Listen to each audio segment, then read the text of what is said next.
Hi friends, ಎಲ್ರಿಗೂ ನಮಸ್ಕಾರ.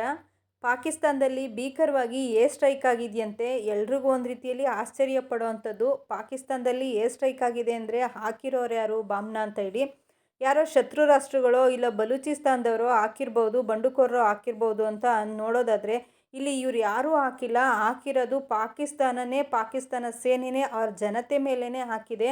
ಮಧ್ಯರಾತ್ರಿ ಎಲ್ಲರೂ ಆರಾಮಾಗಿ ಮಲಗಿರೋಂಥ ಸಂದರ್ಭದಲ್ಲಿ ಹೋಗಿ ಖೈಬರ್ ಪತುಕ್ವಾ ಅನ್ನೋ ಜಾಗದಲ್ಲಿ ಈ ಒಂದು ಏರ್ ಸ್ಟ್ರೈಕ್ನ ಮಾಡಿದಾರಂತೆ. ಅಂದರೆ ಬಾಂಬ್ಗಳನ್ನ ಸುರಿಮಳೆನೇ ಸುರಿದಿದ್ದಾರೆ. ಈ ಏರ್ ಸ್ಟ್ರೈಕ್ನಲ್ಲಿ ಟೋಟಲ್ ಆಗಿ 30 ಜನ ಸತ್ತಿದಾರಂತೆ. ಪಾಕಿಸ್ತಾನದ ಜನತೆ ಈ ಒಂದು ಪಾಕಿಸ್ತಾನದ ಸೇನೆಯ ವಿರುದ್ಧ ಆಕ್ರೋಶವನ್ನು ವ್ಯಕ್ತಪಡಿಸ್ತಾ ಇದ್ದಾರೆ. ಅಷ್ಟೇ ಅಲ್ಲ, ಪಾಕಿಸ್ತಾನದ ಸೇನೆಗೆ ಇಡೀ ಶಾಪವನ್ನು ಹಾಕ್ತಾ ಇದ್ದಾರೆ.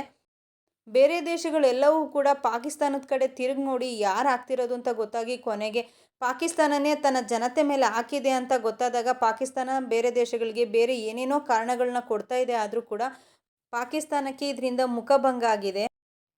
ಹಾಗೆ ಪಾಕಿಸ್ತಾನಕ್ಕೆ ಏನೆಲ್ಲ ಜನ ಕಮೆಂಟ್ ಮಾಡಿದ್ದಾರೆ ನೋಡಿ.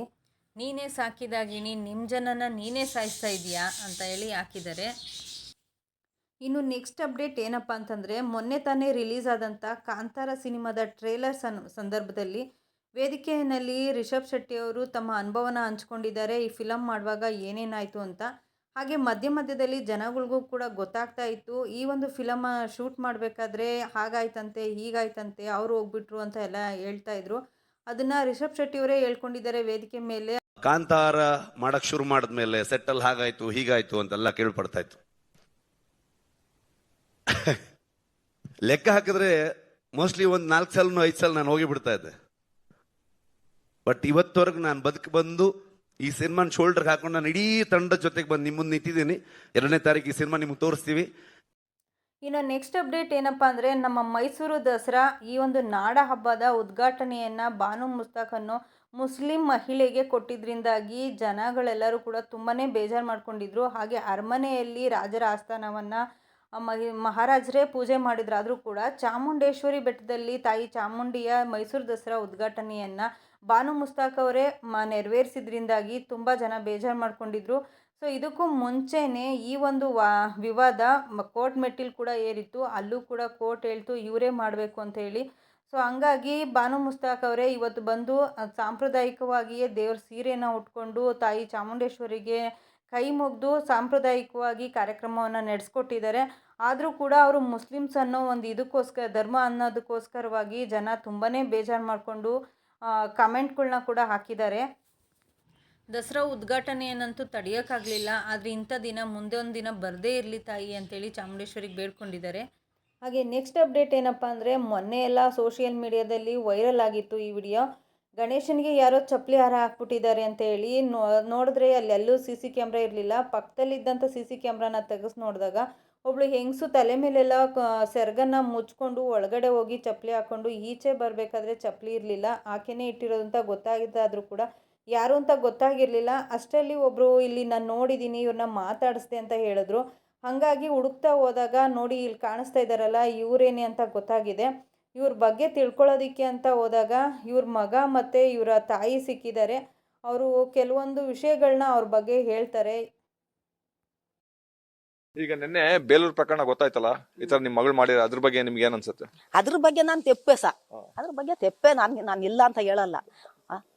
ಇದಿಲ್ ಸರಿ ಇಲ್ಲ, ಏನ್ ಮಾಡೋದು ನಾನು ಹೇಳ್ತಾ ಇದ್ದೀನಿ, ತಲೆ ಸರಿ ಇಲ್ಲ ಹಾಗೆ ಇದ್ರ ಬಗ್ಗೆ ಜನಗಳು ಏನು ಕಮೆಂಟ್ ಹಾಕಿದ್ದಾರೆ ಅಂತ ಒಂದ್ಸರಿ ನೋಡ್ಕೊಂಬನ್ನಿ.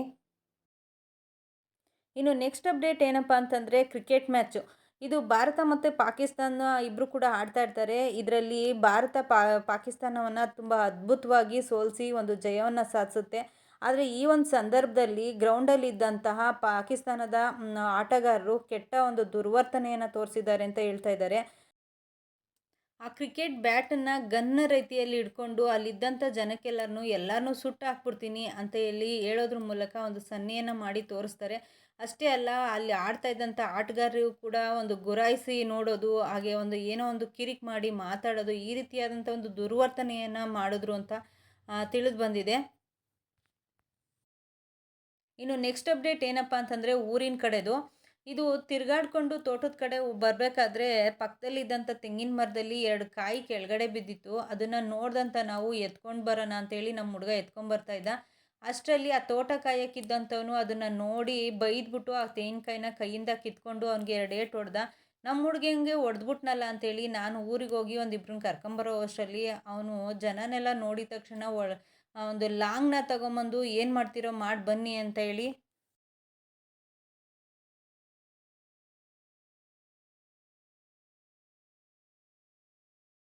ಆಮೇಲೆ ಇವ್ನು ಕಾಯಿ ಕೊಟ್ಬಿಟ್ಟು ನಾನು ಹೋಗಿ ಆಮೇಲೆ ಅವ್ರನ್ನೆಲ್ಲ ಹುಡುಗರನ್ನೆಲ್ಲ ಕರ್ಕೊಂಡು ತಿರುಗಿ ಬಂದೆ. ಸಡ್ಡ ಬರೋ ಪಟ್ಕೆ ಇಲ್ಲಿಗೆ ಬರೋ ಪಟ್ಕೆ ಇವರು ಲಾಂಗ್ಲು ಮಚ್ಚುಗಳು ಎತ್ಕೊಂಡು ಬರೋ ನನ್ನ ಮಕ್ಕಳ ಎಷ್ಟು ಜನ ಬರ್ತೀರ ಅಂತ ಹಿಡ್ಕೊಂಡು ಇದು ಮಾಡ್ದೆ. ನಾವು ತಿಳಿಸಿದಂಥ ಸುದ್ದಿ ನಿಮ್ಗೇನಾದರೂ ಇಷ್ಟ ಆಯಿತು ಅಂದರೆ ದಯವಿಟ್ಟು ನಮ್ಮ ಚಾನಲ್ಗೆ ಸಬ್ಸ್ಕ್ರೈಬ್ ಮಾಡ್ಕೊಳ್ಳಿ. ಹಾಗೆ ಬೇರೆಯವ್ರಿಗೂ ಕೂಡ ಶೇರ್ ಮಾಡಿ. Thank you.